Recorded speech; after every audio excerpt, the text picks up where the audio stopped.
El siguiente cuadro menciona los componentes del aparato reproductor masculino, es decir, los genitales internos y los genitales externos. Dentro de los genitales internos, las gónadas o testículos, que cuentan con estroma conectivo y con parénquima.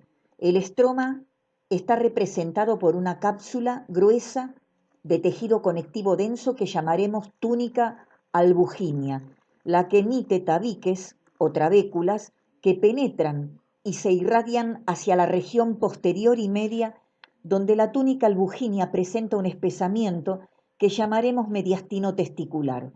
Queda así cada testículo dividido en aproximadamente 250 lobulillos, y en cada lobulillo se encuentran de 1 a 4 túbulos seminíferos, en forma de asa, es decir, enrollados debido a su longitud.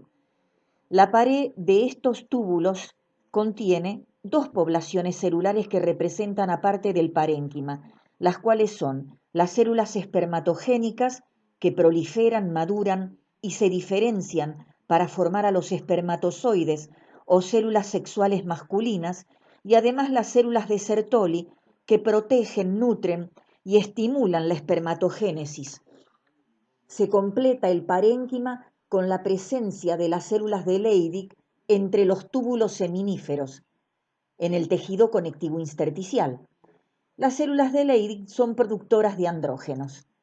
Los conductos genitales intratesticulares están representados por los túbulos rectos que representan los extremos de las asas que formaban los túbulos seminíferos y que se abren a un sistema o red de conductos en el mediastino testicular llamada red testicular o red de Haller o simplemente red de testis.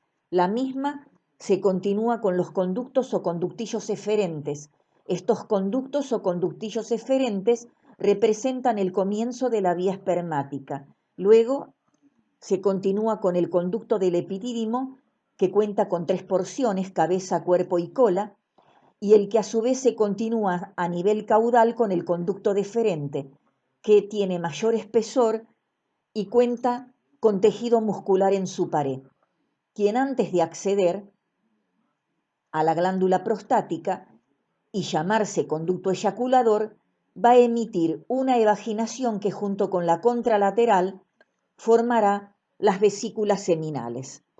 Por lo tanto, además se completan los genitales internos con la presencia de las glándulas sexuales anexas, como ser la próstata, que es una glándula única, y luego las vesículas seminales y las glándulas bulbouretrales o glándulas de Cowper, que son bilaterales. Los genitales externos están representados por el pene, que es el órgano eréctil, y por las bolsas o escrotos que contienen a ambos testículos. Los conductos eferentes representan el comienzo de la vía espermática. Recordemos que estos conductos embriológicamente se han formado a partir de los conductos epigenitales originados a su vez de los conductos mesonéfricos o conductos de Wolff. Es un dibujo esquemático que muestra gran parte de los genitales internos, comenzando por una de las gonadas masculinas. Se ve al testículo rodeado por una túnica albuginea gruesa que envía trabéculas que segmentarán al testículo en lobulillos, dentro de los cuales encontramos a su parénquima conformando la pared de los túbulos seminíferos, es decir, su parénquima son las células espermatogénicas y las células de Sertoli. Además, entre los túbulos seminíferos en el tejido conectivo laxo intersticial hay otra población celular secretora que son las células de Leydig. Obviamente que estas poblaciones celulares que conforman el parénquima testicular no se ven en el esquema, pero sí se observa en el esquema el mediastino testicular como un espesamiento de la túnica albuginea en la región posteromedia. En el mediastino testicular hay una red tubular que se relaciona con los túbulos seminíferos a través de los tubos o túbulos rectos, Esta red testicular a su vez se continúa con los conductos o conductillos eferentes, quienes a su vez se abren en el epidídimo, más exactamente en su cabeza. Luego vemos al epidídimo mucho más enrollado que los túbulos seminíferos porque su longitud es muy importante, en el que se van a reconocer una cabeza, un cuerpo y una cola. A partir de la cola del epidídimo, es decir, a partir de su porción más caudal, los genitales internos se continúan como conducto deferente.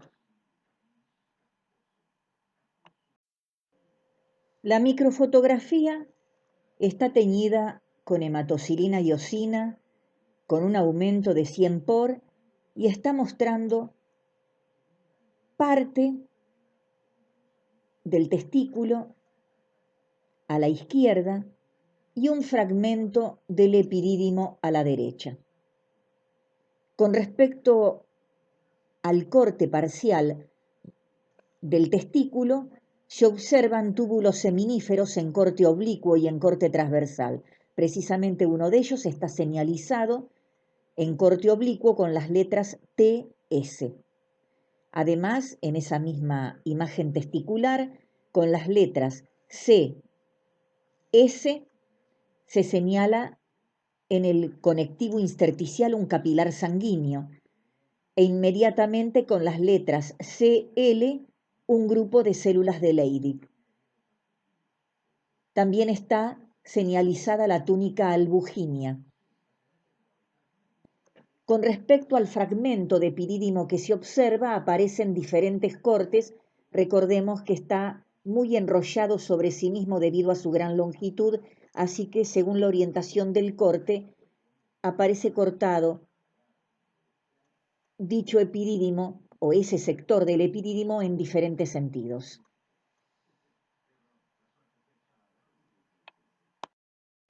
Se observa el corte transversal de un túbulo seminífero, a la izquierda representado a través de un dibujo esquemático y a la derecha mediante una microfotografía teñida con hematocilina y osina y con un aumento de 600 por. La pared del túbulo está constituida por el epitelio germinal o seminífero, con sus dos poblaciones celulares, las células germinales o espermatogénicas y las células sustentaculares o células de Sertoli. Se observa a la izquierda cómo las células de Sertoli o sustentaculares se extienden en toda la altura de la pared tubular, desde la lámina basal hasta la luz. Entre células de Sertoli contiguas se observan poblaciones de células espermatogénicas, es decir, de espermatogonias A y B, de espermatocitos primarios y secundarios, de espermátides y de espermatozoides. Los tipos celulares específicos se agrupan juntos, es decir, que las células espermatogénicas en distintas etapas evolutivas no están distribuidas al azar. La duración de la espermatogénesis en los seres humanos es de alrededor de 74 días. Los espermatozoides se observan como ramilletes en la superficie libre apical de las células de Sertoli, de quienes reciben información y nutrientes. Sus colas libres en la luz tubular carecen de movimiento, pero se transportan los espermatozoides en el líquido producido por las células de Sertoli, desde los túbulos seminíferos y ayudados también en su desplazamiento por las contracciones de las células peritubulares o mioides. El epitelio germinativo o epitelio seminífero humano forma la pared de los túbulos seminíferos. Estos túbulos son pequeños, de 30 a 70 centímetros de longitud aproximadamente, enrollados para adaptarse a la superficie con la que cuentan, con un diámetro entre 150 a 250 micrámetros. El epitelio seminífero cuenta con dos tipos de poblaciones celulares. Ellas son las células germinales o espermatogénicas, que le confieren al epitelio características de estratificado, y células somáticas denominadas células de Sertoli o sustentaculares, que se extienden en toda la altura de la pared tubular. Estas células germinales o espermatogénicas se encuentran en distintos estados de la espermatogénesis, es decir, mitosis, meiosis y diferenciación o espermiogénesis, y son las espermatogonias A y B, los espermatocitos primarios y secundarios, las espermátides y los espermatozoides. Este epitelio apoya sobre una lámina basal en la cual aparecen otras células con capacidad contráctil que son las células mioides. Las contracciones periódicas de dichas células contribuyen a mover el líquido testicular y a los espermatozoides.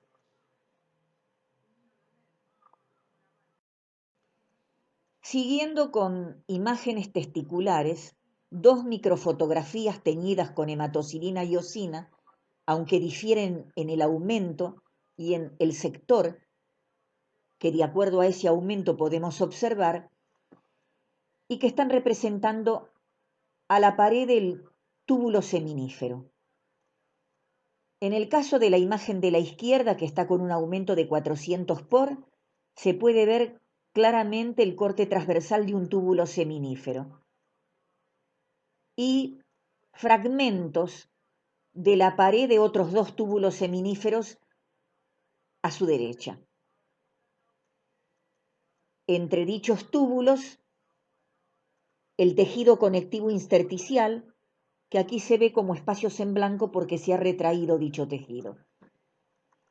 Con respecto a la microfotografía de la derecha, también en hematocilina y eosina, pero con un aumento considerablemente mayor de 1000 por, la vista está restringida a un sector de la pared del túbulo seminífero y aparte del tejido conectivo intersticial. En la pared del túbulo seminífero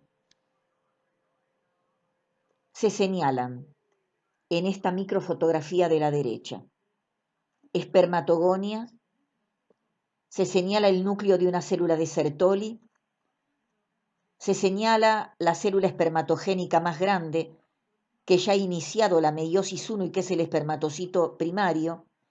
También se señalan espermátides, una de ellas ya en espermiogénesis, señalándose su vesícula crosómica. Por fuera también se indica peritubularmente el núcleo de una célula mioide. Y a su derecha una superficie que contiene tejido conectivo laxo intersticial con un grupo de células intersticiales de Leydig, secretoras de testosterona, con un núcleo esférico central y citoplasma eosinófilo. Para referirme a las células de Sertoli en la pared de los túbulos seminíferos, en imagen a la izquierda un dibujo esquemático que representa al epitelio seminífero. A la derecha una microfotografía teñida con hematocilina y eosina con un aumento de 1000 por, que se restringe a la región basal de la pared tubular para señalar en particular al núcleo de una célula de Sertoli, que se observa alargado, pálido porque su cromatina es laxa y que presenta pequeño, esférico y muy basófilo a su nucleolo. A la izquierda del núcleo de esa célula de Sertoli, en esta microfotografía, se señala un espermatocito 1 o espermatocito primario y a su derecha se señala una espermatogonia.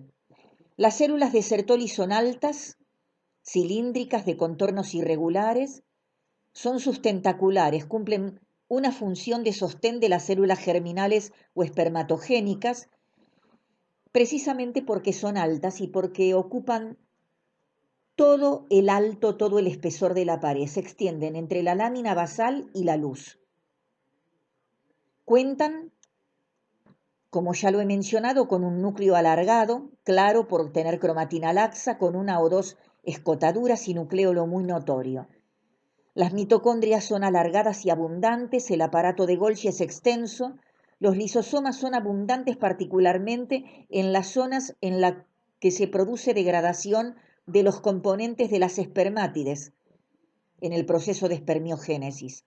Tienen inclusiones lipídicas, el retículo endoplasmático liso está muy desarrollado, mientras que el retículo endoplasmático rugoso es escaso. Hay inclusiones cristálicas o cristaloides, son los cristales de Charcot-Boyer de función desconocida. Su citoesqueleto está muy desarrollado. Es rico en filamentos de actina de disposición hexagonal. El citoesqueleto colabora con la migración o desplazamiento de las células espermatogénicas desde la región basal hacia la región apical de la pared. El íntimo contacto con las células germinales o espermatogénicas se debe a que las células de Sertoli presentan su superficie lateral irregular por prolongaciones citoplasmáticas y entre ellas recesos donde se alojan las células germinales. Lo mismo ocurre en su superficie apical, la que presenta invaginaciones y entre ellas se ubican los espermatozoides. Las prolongaciones laterobasales entre células de Sertoli contiguas se encuentran unidas mediante zónulas ocludens, conformando la barrera hematotesticular.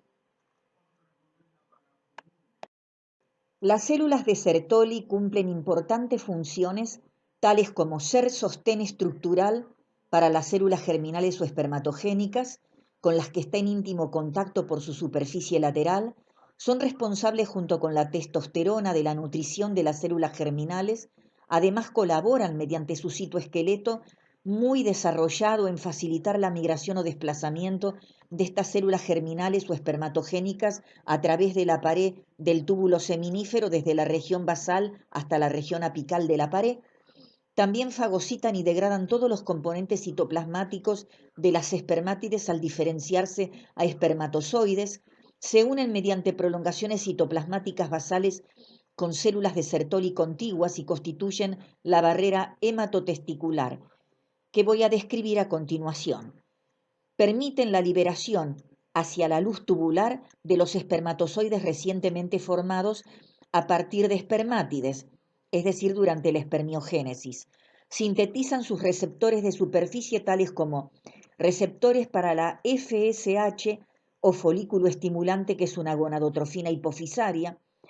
Sintetizan receptores para la testosterona, andrógeno producido en el testículo por las células intersticiales de Leydig, y también sintetizan y expresan en su superficie receptores para la transferrina, que es una globulina alfa plasmática que transporta en la circulación al hierro.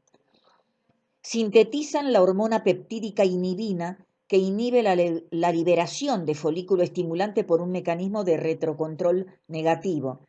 También sintetizan la hormona peptídica activina, que estimula la secreción de la folículo estimulante, pero en este caso por un mecanismo de retrocontrol positivo.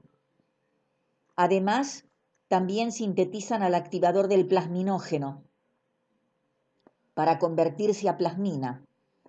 Ante el estímulo de la folículo estimulante, sintetiza y secreta a la ABP o proteína fijadora de andrógenos, que mantiene elevadas las concentraciones de testosterona en la vía espermática y en los túbulos seminíferos. La barrera hematotesticular está conformada a nivel laterobasal de la pared de los túbulos seminíferos por las uniones célula-célula entre dos células de Sertoli contiguas. Estas uniones son estrechas, son del tipo zónula ocludens o zona ocluyente, y dividen a la pared epitelial de este túbulo seminífero en dos compartimientos, el compartimiento basal y el compartimiento adluminal. El compartimiento basal se extiende entre la lámina basal sobre la cual apoya dicho epitelio y las uniones ocluyentes entre las células de Sertoli contiguas, y contiene a las poblaciones de espermatogonias y a los espermatocitos primarios en su estadio inicial, es decir, en este caso células portadoras de número diploide de cromosomas, es decir, de 46 cromosomas. En cambio, en el compartimiento adluminal solo tenemos poblaciones celulares con número haploide de cromosomas, es decir, con 23 cromosomas. Por eso la barrera va a cumplir la función importante de protegerlas a estas células con número haploide de cromosomas de cualquier noxa, de cualquier agente extraño que pueda vehiculizar la circulación sanguínea. Precisamente en este compartimiento adluminal que se extiende entre la zónula ocludens, entre la barrera y la luz tubular, encontramos a los espermatocitos primarios en un estadio más avanzado, habiendo iniciado ya la primer meiosis, que es la verdaderamente reduccional y por lo tanto contando ya con 23 cromosomas, con número haploide. Luego los espermatocitos secundarios, difíciles de ver en los cortes histológicos porque rápidamente se transforman en espermátides.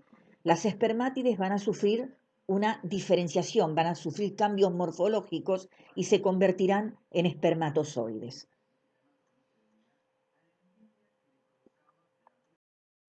La espermatogénesis es el proceso por el cual las espermatogonias dan origen a los espermatozoides.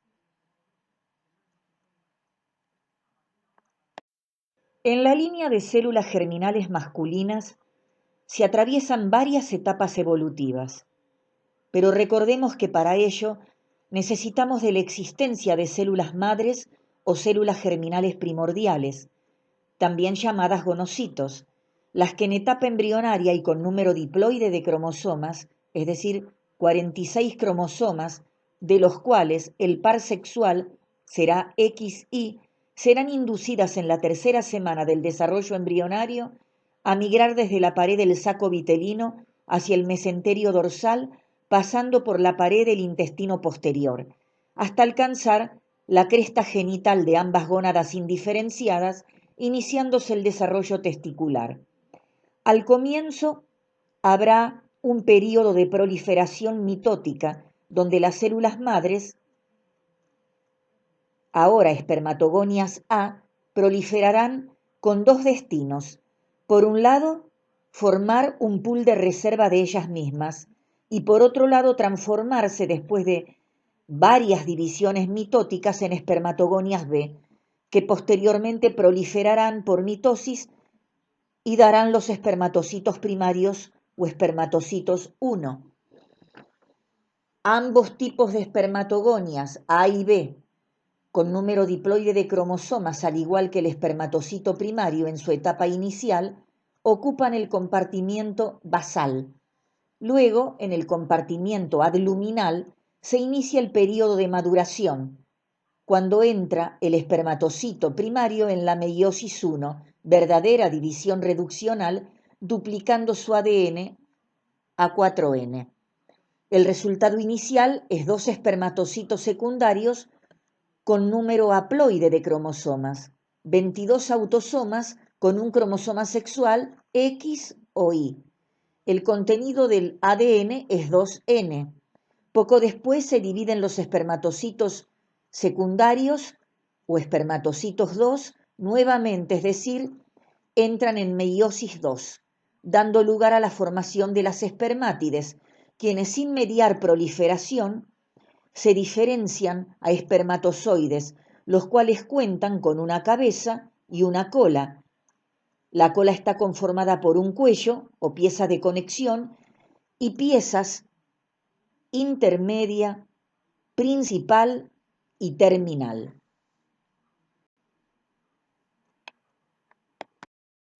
En este corte de testículo, la vista corresponde a un sector de la pared tubular, teñida con hematocilina y osina y un aumento de 800 por. En el proceso de la técnica histológica se han perdido o retraído parte de la celularidad del epitelio germinal, pero se señala el núcleo alargado, claro y con nucleolo evidente de una célula de Sertoli, y se la continúa hacia la luz tubular, circunscribiéndola en rojo para observar en su región apical el íntimo contacto con dos espermátides, las que entrarán en diferenciación. Luego, un ramillete de 3 o 4 espermatozoides en su superficie apical libre, que son el resultado de la espermiogénesis. Lo que se observa tan basófilo en los espermatozoides son sus cabezas, formadas, recordemos, por el núcleo y el aparato de Golgi de las espermátides. La espermiogénesis es el proceso de diferenciación que sufren las espermátides haploides, produciendo espermatozoides maduros, también haploides. En la espermiogénesis, cada espermátide pierde citoplasma, material que incorporarán y fagocitarán las células de Sertoli vecinas. Su núcleo se condensa y posiciona excéntricamente, mientras que el aparato de Golgi se ubica para conformar el acrosoma entre el núcleo y la membrana celular. Precisamente el acrosoma cubre al núcleo como si fuera un capuchón y contiene enzimas hidrolíticas que le abren el camino al espermatozoide a través de la corona radiante y de la zona pelúcida de la célula germinal femenina u óvulo durante la fecundación. Queda constituida así la cabeza del espermatozoide, que se completa con la cola o flagelo, en la que se reconocen cuello y piezas intermedia, principal y terminal. Con respecto al cuello, es corto, de 2 micrómetros de longitud. Sería la conexión entre la cabeza y la pieza intermedia, y contiene a ambos centríolos, es decir, al proximal y al distal. Este último, es decir, el centríolo distal, hará de cuerpo basal dando origen al cilio. La pieza intermedia tiene 6 micrómetros de longitud y centralmente contiene el inicio del cilio con su organización microtubular típica 9+2, es decir, 9 pares de microtúbulos periféricos más un par central, rodeados por 9 fibras externas densas, densidad que se debe a la presencia de queratina. Por fuera, rodeando a las fibras densas y disponiéndose helicoidalmente alrededor, se disponen las mitocondrias. Con respecto a la pieza principal, es la de mayor longitud, mide 45 micrómetros de largo y con un diámetro aproximado entre 1 a 0,5 micrómetros. Está compuesta por el cilio, por las fibras densas externas y por fuera una vaina fibrosa adicional. Con respecto a la pieza terminal, que tiene una longitud de 5 a 7 micrómetros y un diámetro aproximado de 0,25 micrómetros, cuenta con una organización microtubular reducida e irregular. La descripción más detallada de la morfología del espermatozoide nos debe remitir a la clase de embriología sobre fecundación. El cilio con sus microtúbulos es el motor del movimiento de la cola del espermatozoide. La microfotografía representa un corte de testículo teñido con hematocilina y osina y con un aumento aproximado de 800 por, con la vista parcial de 3 túbulos seminíferos. En 2 de ellos se señalan el núcleo de células de Sertoli con las letras NCS. En contacto con la lámina basal tubular se indica el núcleo de 2 células mioides como NCM. Estos 3 túbulos delimitan centralmente un sector con forma triangular que corresponde al tejido conectivo intersticial, con la presencia en él de un capilar sanguíneo indicado como CS y un grupo de células grandes de citoplasma acidófilo, es decir, rosado, y núcleo esférico central, que corresponde a las células intersticiales de Leydig, secretoras de testosterona. Se señala el núcleo de 2 de ellas como NCL. A la derecha, la microfotografía teñida con hematocilina y osina y un aumento de 600 por deja ver centralmente el intersticio conectivo entre túbulos seminíferos vecinos. En el intersticio, un grupo de células de Leydig, o células intersticiales identificadas con las letras CL. Se señalan 3 de ellas, y con la letra C se identifican capilares sanguíneos. Es así que las células de Leydig se observan como células grandes, de aspecto poliédrico, con citoplasma eosinófilo. Su núcleo es esférico y central, cuenta con inclusiones lipídicas, cuenta con la presencia en su citoplasma de los cristales de Reike, que se presentan como inclusiones de función desconocida, pero probablemente sea un producto proteico celular. El retículo endoplasmático liso como en toda célula secretora de esteroides, está muy desarrollado y es complejo y es motivo de su eosinofilia. Las mitocondrias cuentan con crestas túbulo-vesiculares. Cuentan además estas células de Leydig en su superficie, en su membrana celular, con receptores para la gonadotrofina hipofisaria LH, o más correctamente denominada ICSH en el hombre, que significa hormona estimulante de las células intersticiales. Sintetizan y secretan andrógenos, específicamente testosterona. Y precisamente comienza tempranamente a haber por parte de estas células de Leydig secreción de testosterona en etapa fetal alrededor de la 8ª semana. En ese momento necesitan las células de Leydig ser activas y producir testosterona para lograr el desarrollo de la gonada masculina y de la vía espermática.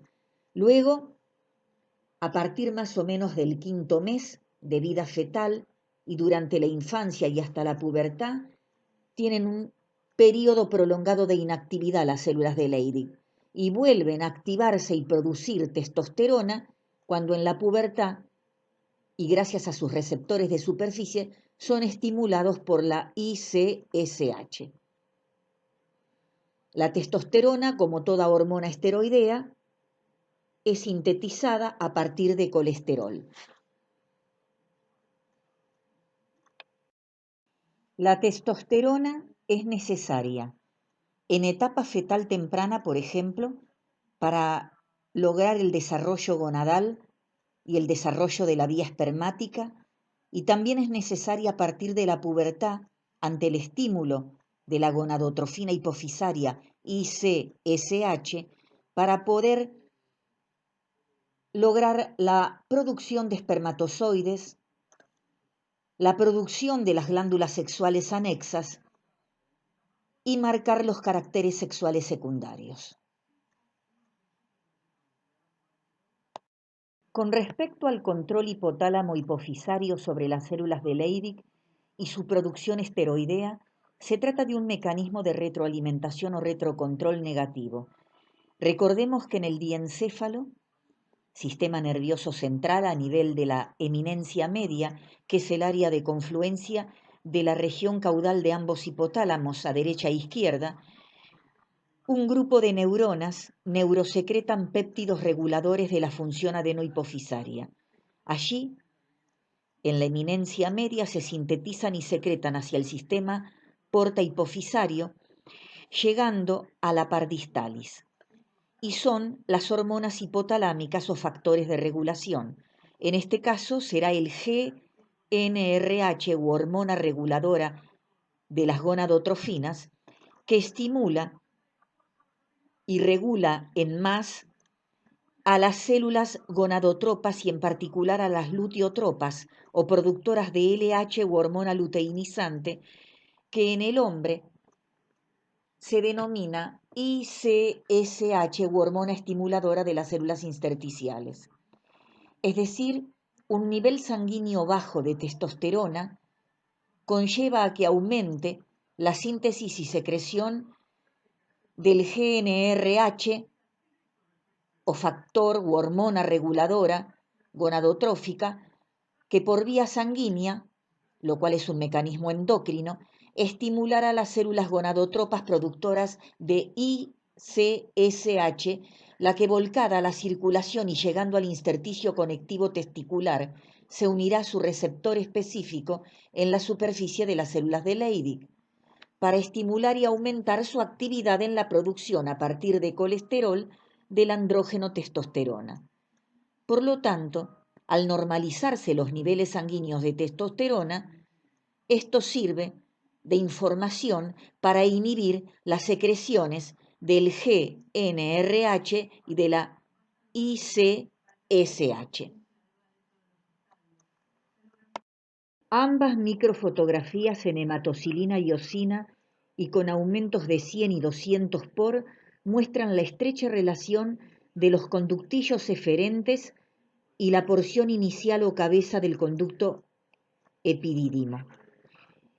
Los conductos o conductillos eferentes que inician la vía espermática surgen de la red testicular y desembocan en el epidídimo. En su origen, es decir, a nivel de la red testicular, su epitelio es bajo, es cúbico y puede presentar microvellosidades porque a ese nivel cuenta con actividad secretora.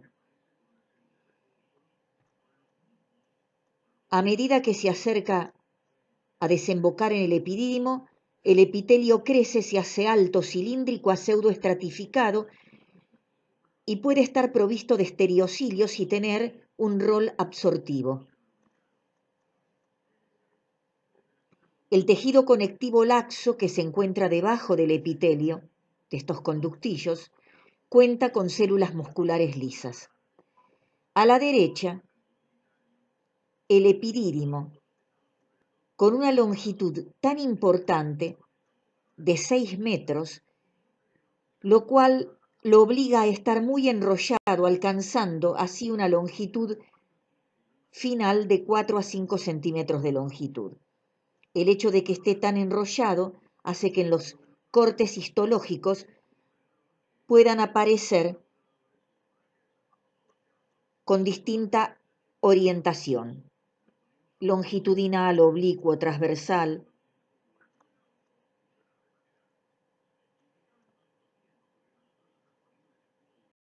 Ambas microfotografías corresponden a cortes del epidídimo en diferentes regiones.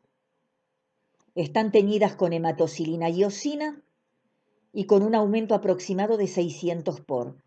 Recordemos que el epidídimo, al estar enrollado, tiene forma de semiluna, se ubica en la región postero-superior del testículo, con el que está íntimamente relacionado, cuenta con una cabeza, un cuerpo y una cola.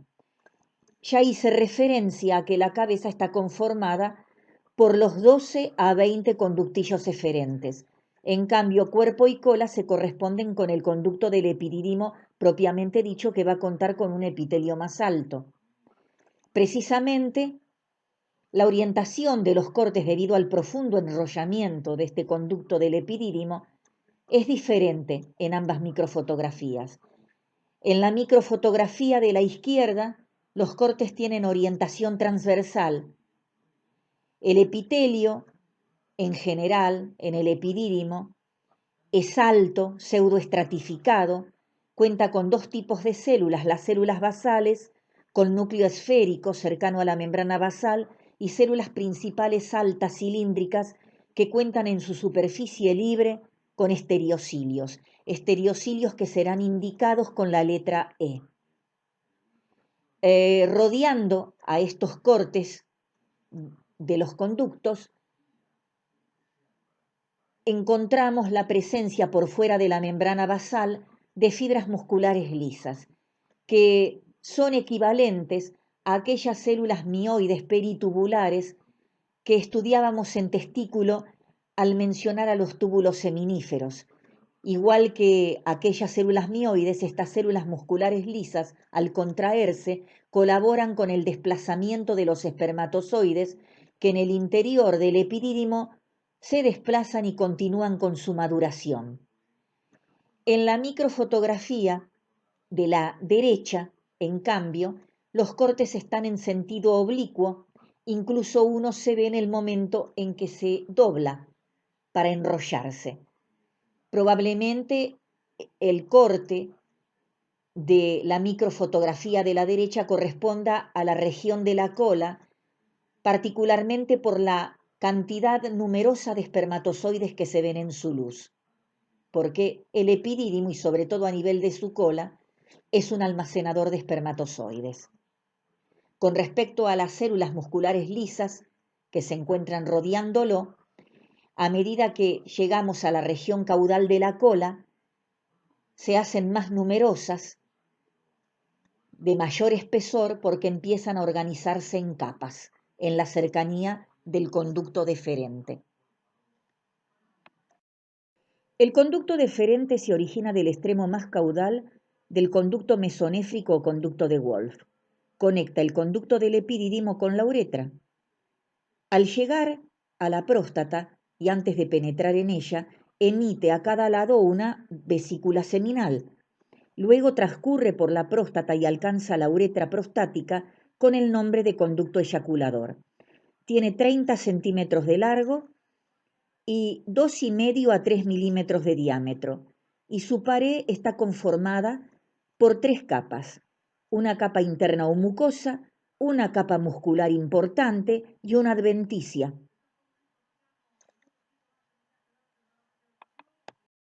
Ya mencioné que el conducto deferente cuenta con una pared formada por 3 capas: mucosa, muscular y adventicia. La mucosa cuenta, por supuesto, con un epitelio de revestimiento que será un pseudoestratificado cilíndrico, con células cilíndricas y células basales. Es algo más bajo que el observado a nivel del conducto del epidídimo y cuenta con estereocilios solamente en su tramo inicial. Con respecto al conectivo que presenta el epitelio por debajo, que es el corion o lámina propia, cuenta con abundantes fibras colágenas y elásticas. La capa muscular, que aquí es importante, presenta 3 estratos. Obviamente se trata de músculo liso que está organizado en una capa interna longitudinal, en una capa media circular y en una capa externa nuevamente longitudinal.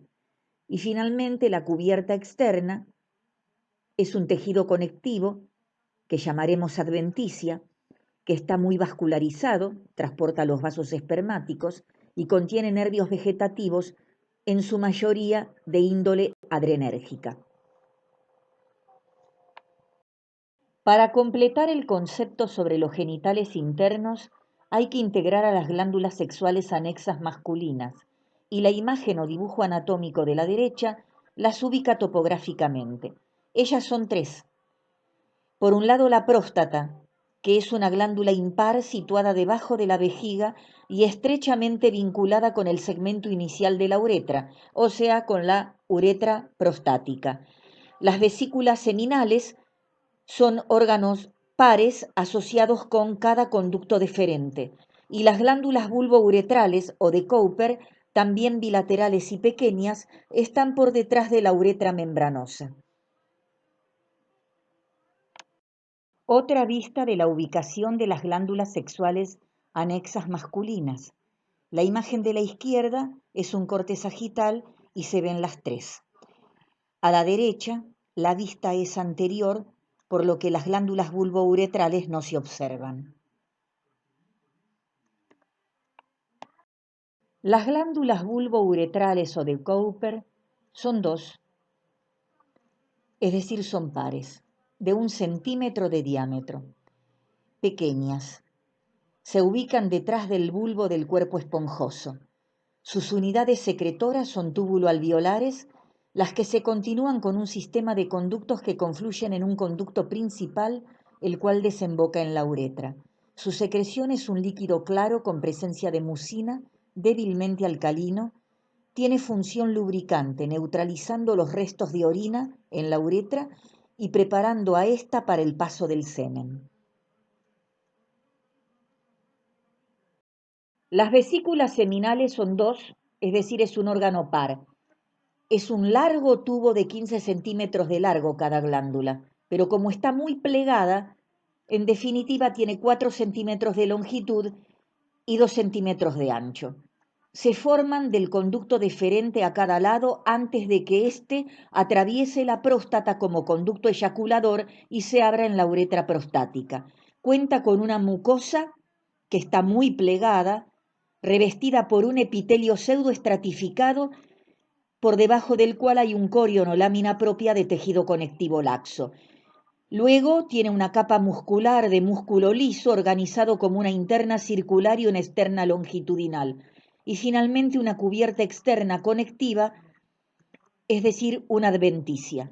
Se activa y secreta estimulada por la testosterona como el resto de las glándulas anexas masculinas, y su producto de secreción es espeso, constituye la mayor parte del esperma. Contiene su secreción fructosa, prostaglandinas, potasio, aminoácidos, flavinas, que son pigmentos amarillos fluorescentes. Vacía su secreción en la última parte de la eyaculación.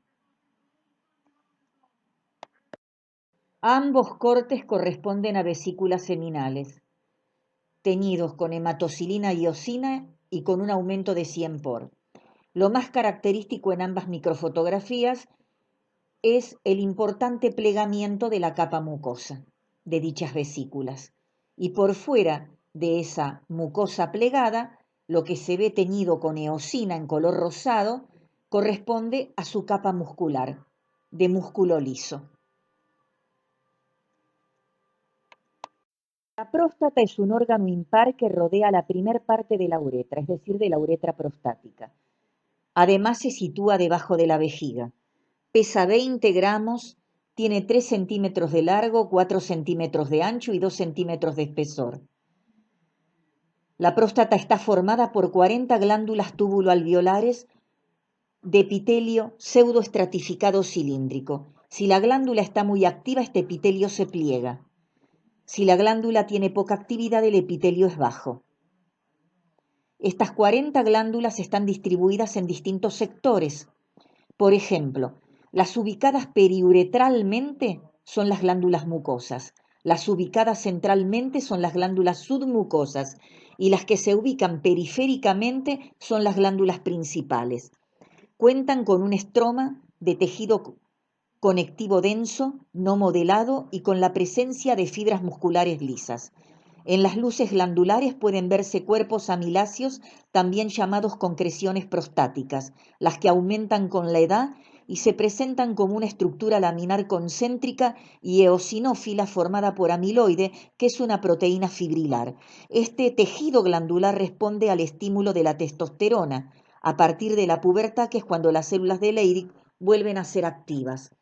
La secreción prostática constituye el 15 a 30% del líquido eyaculado. Es lechosa y ácida, esto último debido a su contenido en fosfatasa ácida y ácido cítrico, pero contiene también prostaglandinas, inmunoglobulinas, zinc y lo que es importante, el PSA o antígeno prostático específico, que es una proteasa, una serina. El dosaje del PSA o antígeno prostático específico es de gran importancia en el diagnóstico de enfermedades prostáticas, entre ellas del adenocarcinoma, que cursa con niveles muy altos de este antígeno. El vaciamiento de su secreción ocurre en la primera parte de la eyaculación. A la izquierda, un dibujo esquemático de la próstata en corte transversal. Se observa el orificio uretral y la luz de ambos conductos eyaculadores. Además, las unidades secretoras distribuidas alrededor de la uretra, centralmente y en la periferia. Mientras que a la derecha, una microfotografía teñida con hematocilina y eosina y un aumento de 100 por, que muestra cortes transversales de las unidades secretoras con su epitelio pseudoestratificado que se encuentra plegado. En la luz de 3 de esos adenómeros, la presencia de cuerpos amiláceos eosinófilos identificados con las letras CA. Entre las unidades secretoras, el estroma conectivo en el que la marcada eosinofilia se debe a la presencia de fibras musculares lisas. Microfotografía que corresponde a un corte histológico de próstata y que muestra, con la técnica de hematocilina y eosina y un aumento de 400 por, el corte transversal de alguna de sus unidades secretoras. Está mostrando a una glándula con marcada actividad, pues el epitelio pseudoestratificado cilíndrico que reviste sus porciones secretoras se muestra bien alto y muy plegado. En el adenómero central, la presencia de un cuerpo amiláceo.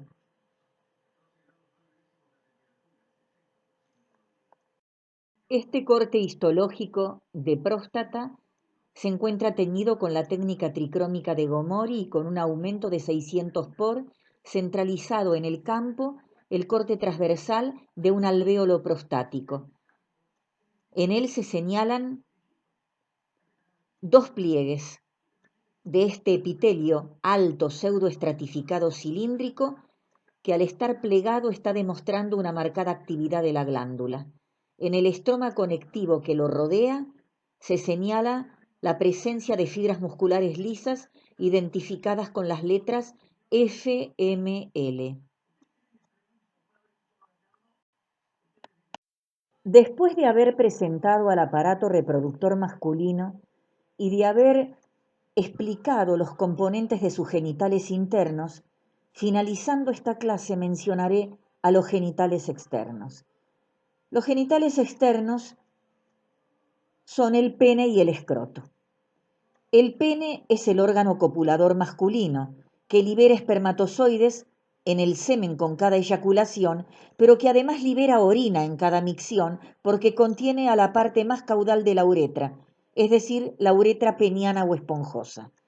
En cuanto al escroto, la principal función es mantener la temperatura de los testículos a un nivel ideal para que se produzcan, se conserven y maduren adecuadamente los espermatozoides. La temperatura en el escroto será algo más baja que la corporal, es decir, entre 35 a 36 grados centígrados, para facilitar la espermatogénesis, es decir, la producción de espermatozoides y evitar la infertilidad. La imagen de la izquierda es un dibujo esquemático del pene y de sus componentes. En cambio, a la derecha, se trata de una microfotografía de un corte histológico del pene en vista transversal y teñido con hematocilina y osina. El pene es el órgano copulador masculino conformado por dos cuerpos cavernosos y un cuerpo esponjoso. Con respecto a los dos cuerpos cavernosos ocupan los 2/3 dorsales del cuerpo del pene y el cuerpo esponjoso, que es central, está por debajo de los dos cuerpos cavernosos. El tejido eréctil de los cuerpos cavernosos cumple función biológica reproductiva. Por lo tanto, contiene numerosos espacios vasculares amplios, irregulares, revestidos por un endotelio y rodeados por una delgada capa de fibras musculares lisas. Son un sistema semejante a una esponja. Entre los espacios vasculares, el tejido conectivo intersticial tiene abundantes terminaciones nerviosas y vasos linfáticos. Estos espacios vasculares, como cavernas, están muy juntos y anastomosados y aumentan al llenarse de sangre arterial, que proviene de las arterias helicinas, que son ramas de la arteria profunda del pene. En cambio, el tejido eréctil del cuerpo esponjoso no tiene ninguna función especial, pero contiene a la uretra, es decir, a este nivel la uretra, que es el segmento caudal de la vía urinaria, es parte del pene. La túnica albuginea, que es una capa fibroelástica densa, enlaza los tres cuerpos formando una cápsula alrededor de cada uno de ellos. La sangre sale por venas que perforan a la túnica albuginea. Y la piel del pene es fina y deslizable y está ricamente inervada. En la microfotografía de la derecha, como ya dije, representativa de un corte transversal del pene, se señalan el cuerpo esponjoso con las letras CE. En él se observa el orificio uretral. Los cuerpos cavernosos se identifican con las letras CC y se indica la túnica albuginea como TA. La erección del pene comprende el llenado de los espacios vasculares de los cuerpos cavernosos y del cuerpo esponjoso. El escroto o saco escrotal es la cubierta de piel rugosa y delgada, prolongación de la pared ventral que cubre los testículos y las membranas que los envuelven. Contiene los testículos, los vasos sanguíneos, parte del cordón espermático y las vías excretoras fuera del abdomen. El escroto es una pared cutáneo muscular formada por 6 capas que desde dentro hacia afuera o desde el testículo hasta la piel son: primero, la túnica vaginal del testículo, que contiene 2 hojas, visceral y parietal. Segunda capa, la túnica fibrosa. Tercera capa, el músculo cremaster, que con su contracción eleva los testículos y los sitúa más próximos al abdomen. Cuarta capa, la fascia de Cooper. Quinta capa, el dartos o membrana fibrosa, que frunce la piel. Y finalmente, como sexta y última capa, la piel.